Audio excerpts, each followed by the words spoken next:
The Victorians loved churches. Everyone went to church on a Sunday, sometimes twice a day.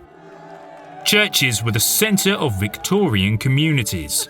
The government spent over £1 million on rebuilding and designing new churches.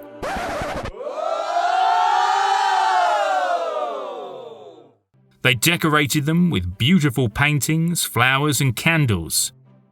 Villages and parishes were looked after by a parson who led church services. Thank you very much. And helped in the local community. What's the matter with you? The parson was paid an amount of money called a tithe by the local people for his services. Yeah.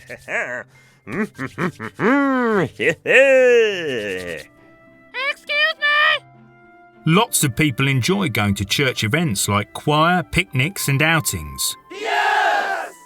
Although England was a Christian country, within Victorian Christianity there were lots of disagreements about how people should worship and what they should believe.